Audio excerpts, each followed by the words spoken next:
दोस्तों जय श्री राधे। स्वागत है आपका हमारे YouTube चैनल चौहान ज्योतिष में। हमारी श्रृंखला चल रही है कुंडली कैसे देखें। देखिए दोस्तों, ज्योतिष एक अथाह सागर है। इसका पार पाना तो बहुत ही मुश्किल है, मुश्किल ही नहीं असंभव है। लेकिन फिर भी हमारा प्रयास है ज्योतिष की ओर कुछ कदम बढ़ाने का। हम इतना कुछ तो सीख ही सकते हैं कि किसी की अगर हमारे पास कुंडली आ जाए या अपनी स्वयं की कुंडली हो उसको बना सके और उसका जो मोटा मोटा फलादेश है वो कर सकें। मेन पॉइंट हमारा ये है। संपूर्ण ज्योतिष ना तो कोई सीख सका है और ना सीख सकेगा। इसलिए आज के इस वीडियो में हम जानेंगे हमारी राशियां, उनकी संज्ञाएं व उनके कुछ लक्षण। देखिए, इनकी राशियों की संज्ञाएं या लक्षण इतने हैं कि एक वीडियो में बताना संभव नहीं है। लेकिन फिर भी थोड़ा थोड़ा आप अगर समझेंगे तो आपको जल्दी से समझ में आएगा। इसलिए आज के इस वीडियो में कुछ जो मेन संज्ञाएं हैं राशियों की वो और कुछ मेन लक्षण उनके बारे में आपको बताएंगे। लेकिन वीडियो शुरू करने से पहले आपसे छोटा सा एक निवेदन है कि अगर आप डायरेक्ट इस वीडियो पर आ गए हैं तो कृपया हमारा जो कुंडली कैसे सीखें का पार्ट 1 और पार्ट 2 वाला वीडियो है पहले उसको देख लें, तभी आगे इस वीडियो पर आए तो आपको अच्छे से समझ में आएगा। ज्योतिष का एक सिद्धांत है, अगर आप बेसिक से शुरू से किसी चीज को नहीं सीखते तो बीच में आप कुछ भी सीखने का प्रयास करेंगे तो आप सीख नहीं पाएंगे या आपका सीखना असफल रहेगा, मेहनत भी बेकार जाएगी। इसलिए पहले पार्ट 1 और पार्ट 2 देख लें, इसके बाद इस वीडियो पर आए तो आपको अच्छे से समझ में आएगा। तो आइए दोस्तों, देर न करते हुए शुरू करते हैं आज का वीडियो। देखिए दोस्तों, जैसा कि आप लोग जानते हैं, पिछले वीडियो में हमने आपको बताया भी है 12 राशियां होती हैं। इनके राशियों के लक्षण, इनकी राशियों के बारे में जानना इतना आवश्यक है। इनके बिना, इनकी राशियों की जानकारी के बिना आप कुंडली में कुछ भी फलादेश नहीं कर सकते। क्योंकि हर कदम पर अगर कोई भी राशि आएगी उसमें कौन सा ग्रह बैठा है, वो कौन सी राशि है, वो किस दिशा की राशि है, वो किस तत्व की राशि है, वो क्या प्रभाव देगी, उस राशि में बैठा ग्रह कैसा प्रभाव देगा, वो किस ग्रह की राशि है, वो किस ग्रह की मित्र राशि है, किस ग्रह की उच्च राशि है, वो जल राशि है या वायु राशि है या मान लीजिए सम राशि है, विषम राशि है, क्रूर राशि है, सौम्य राशि है, पूर्व की राशि है या दक्षिण दिशा की राशि है, धातु की राशि है कि मूल की राशि है, चर राशि है कि स्थिर राशि है, आदि इतना कुछ राशियों के बारे में जानना है आपको। अगर आप इनको नहीं जानेंगे तो आप कुछ भी फलादेश नहीं कर पाएंगे। इसलिए आज के इस वीडियो में हमने जो मेन राशियों के लक्षण है और संज्ञाएं हैं उनको समझाने का प्रयास किया है। तो आइए जानते हैं, पहले इनको समझ लीजिए। 12 राशियां होती हैं। हमने इनका एक क्रम दिया है जिससे आपको सीखने में आसानी हो। अगर हम लिखना चाहें तो ऐसे भी लिख सकते थे, एक लाइन में एक संज्ञा, लेकिन क्रम से इसलिए लिखा है कि आपको अच्छे से समझ में आ जाए। तो जैसे क्रम से मेष वृष मिथुन कर्क, ऐसे इनका क्रम है चर स्थिर दुष्स्वभाव। ये राशि संज्ञा है चर स्थिर दुष्स्वभाव। क्रम इनका ऐसे ही रहेगा, चर स्थिर दुष्स्वभाव आपने याद कर लिया, मेष वृष मिथुन का हो गया। इसके बाद फिर वही क्रम आएगा, चर स्थिर दुष्स्वभाव, चर स्थिर दुष्स्वभाव, चर स्थिर दुष्स्वभाव। ये चर स्थिर दुष्स्वभाव की संज्ञा है राशियों की। अब इसके बाद में अगर मूल धातु की बात करें तो इनकी संज्ञा है मेष की धातु, वृष की मूल, मिथुन की जीव। ऐसे ही क्रम से इनका अगला क्रम आएगा धातु मूल जीव, धातु मूल जीव, धातु मूल जीव। अगर ऐसे आप राशियों को लिख लेंगे और ऐसे संज्ञाएं लिखेंगे तो आपको अच्छे से याद आएगा। क्योंकि हमने भी याद किया है, हमको कठिनाई हुई है, आप लोगों को परेशानी ना हो। और इनको कंठस्थ करना, याद करना बहुत जरूरी है। अगर ये संज्ञाएं आपको याद हो जाएंगी तो आप कुंडली में किसी की भी कुंडली देखेंगे तो आप बहुत जल्दी से ही उसका फलादेश कर देंगे।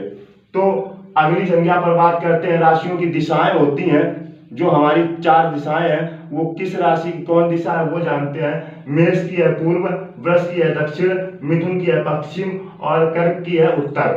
ऐसे ही क्रम दिया है, पूर्व दक्षिण पश्चिम उत्तर, पूर्व दक्षिण पश्चिम उत्तर, पूर्व दक्षिण पश्चिम उत्तर, ऐसे ही क्रम से आप याद कर लीजिए। इसके बाद में इनकी संज्ञा है क्रूर सौम्य। एक राशि क्रूर होती है, एक सौम्य राशि होती है। जैसे मेष क्रूर राशि हो गई, वृष सौम्य राशि होगी, ऐसे ही क्रम है, क्रूर सौम्य, क्रूर सौम्य, क्रूर सौम्य, ऐसे ही आप इनका क्रम याद कर लीजिए।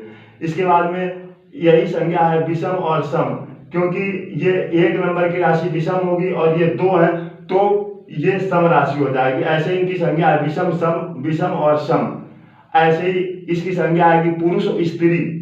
जो विषम राशि है वो पुरुष राशि होगी और जो सम राशि है वो स्त्री राशि होगी। ऐसे ही इसकी संज्ञा है ओज और युग्म।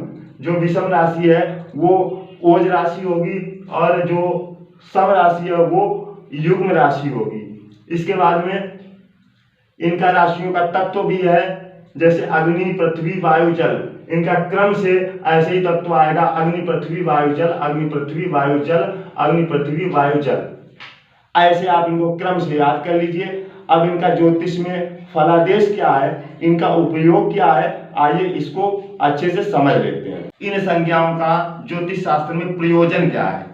पहली संज्ञा है चर। चर का अर्थ है जल्दी, कोई भी कार्य जल्दी हो। मान लीजिए आपको कहीं यात्रा करनी है, अगर आप चर लग्न में यात्रा करते हैं तो घर वापस जल्दी आएंगे। इसके अलावा अगर कोई मुहूर्त विषय का प्रश्न हो या आपको किसी का मुहूर्त देखना हो, अगर आप स्थिर लग्न में मकान में प्रवेश करते हैं तो बहुत दिनों तक सुखपूर्वक आप उसमें निवास करेंगे। ये चर स्थिर दुस्वभाव की संज्ञा और प्रयोजन हो गया। अगली संज्ञा है हमारी धातु की, धातु मूल। देखिए धातु का अर्थ है जैसे सोना चांदी लोहा आदि। मूल का अर्थ है वृक्ष फल खेती आदि। और इसके बाद में अगली संज्ञा है जीव। जीव का अर्थ है पुत्र पौत्र, यानी जो जीव होते हैं उससे। ज्योतिष शास्त्र में इसका प्रयोजन क्या है, अगर कोई ग्रह आपको लाभ देने वाला है, अपनी दशा अंतरदशा में कोई ग्रह लाभ देने वाला है तो वो किस प्रकार का लाभ देगा। ग्रह धातु राशि में है तो आपको धातु से संबंधित जैसे सोना चांदी लोहा आदि से लाभ होगा। अगर वो जीव राशि में है तो आपको पुत्र पौत्र आदि का सुख या लाभ होगा। अगर वो ग्रह मूल राशि में है तो आपको जैसे खेती बाड़ी या वृक्षों आदि से आपको लाभ होगा। अगली संज्ञा है हमारी दिशाओं की। जो राशियों की दिशाएं होती हैं पूर्व दक्षिण उत्तर पश्चिम, ये जो दिशाएं होती हैं इसका क्या प्रयोजन है ज्योतिष शास्त्र में, इसको समझ लेते हैं। अगर मान लीजिए आपको कहीं यात्रा करनी है, जिस दिशा में यात्रा करनी है उसी दिशा का अगर लग्न हो तो आपकी यात्रा बहुत ही शुभ और सुखद साबित होगी। या मान लीजिए आपको जिस दिशा में यात्रा करनी है उसी दिशा में चंद्रमा हो तो भी आपकी यात्रा शुभ और सुखद होगी। अब अगली संज्ञा क्रूर और सौम्य। ज्योतिष शास्त्र में इसका प्रयोजन क्या, क्रूर लग्न में क्रूर कर्म किए जाते हैं, जैसे लड़ाई झगड़ा युद्ध जिसमें साहस की आवश्यकता होती है वो। और सौम्य लग्न में मृदु कार्य किए जाते हैं, जैसे प्रेम प्रसंग पूजा पाठ या कोई इससे रिलेटेड कार्य, उसमें आपको लक्ष्मी की प्राप्ति होती है। इसके अलावा अगर मान लीजिए किसी जातक के जन्म लग्न में क्रूर राशि हो तो ऐसे जातक में साहस बल पौरुष आदि गुण होंगे। अगर किसी व्यक्ति की जन्म कुंडली में जन्म लग्न में सौम्य राशि है तो उसके स्वभाव में मृदुता और सौम्यता होगी। अगली संज्ञा है पुरुष स्त्री।